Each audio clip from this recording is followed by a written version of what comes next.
বিগত বছরগুলোতে নকলে মাধ্যমিক পরীক্ষা দেওয়ার প্রচলন ছিল, তাই পাশ ফেল নিয়ে কারো মাথা ব্যথা ছিল না। কিন্তু এখন আছে মাথা ব্যথা, কারণ এখন কেউ নকল করা তো দূরের কথা, কারো ঘাড় ফেরানো পর্যন্ত সুযোগ নেই।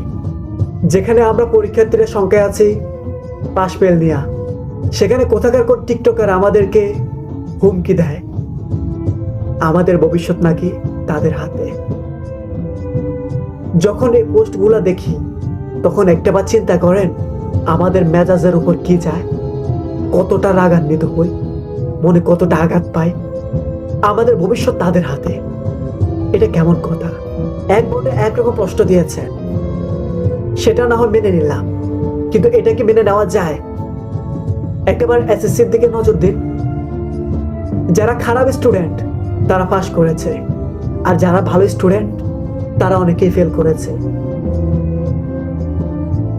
আপনারা শিক্ষকরা খাতা নিজেরা না কেটে আপনারা টিকটকারদের হাতে খাতা তুলে দিচ্ছেন। আরে ওরা কি বোঝে খাতা সম্পর্কে? ওরা কি মার্ক দেবে? হয়তো এই বিষয়টা নিয়ে খারাপ স্টুডেন্টদের কোনো মাথা ব্যথা নেই, কিন্তু আমাদের কি হবে? আমরা যারা 10 থেকে 14 ঘন্টা কঠোর পরিশ্রম করে পড়ালেখা করেছি, আমরা যদি পরীক্ষায় খারাপ রেজাল্ট করি তাহলে আমরা কিভাবে মুখ দেখাবো মানুষকে? আমরা কোন মুখ নিয়ে মানুষের সামনে যাব, আমাদের শিক্ষকদের সামনে যাব? একটাবার কি বলতে পারেন? আপনারা দেখেছেন এসএসসিতে অনেক স্টুডেন্ট সুইসাইড করেছে। এখন আমাকে বলুন তো, কোনো খারাপ স্টুডেন্ট কি কখনো সুইসাইড করবে? কারণ সে তো জানে সে পাস করবে না বা খারাপ রেজাল্ট করবে, সে কি সুইসাইড করবে?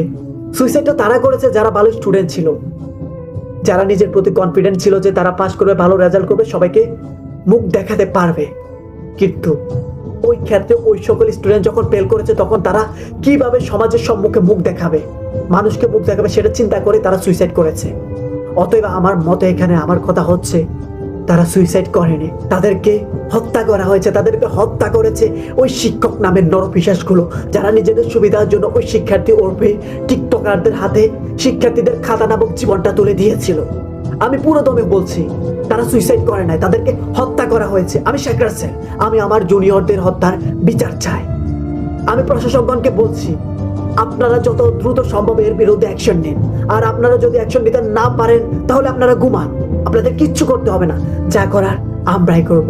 হে অভিভাবকগণ, আপনাদেরকে বলছি আপনার সন্তান সুইসাইড করে নাই, আপনার সন্তানকে হত্যা করা হয়েছে। কেন বুঝতে পারছেন না? আপনার সন্তানকে হত্যা করা হয়েছে। আপনি তাদের বিরুদ্ধে পদক্ষেপ নিন, আপনি তাদের বিরুদ্ধে মামলা করুন।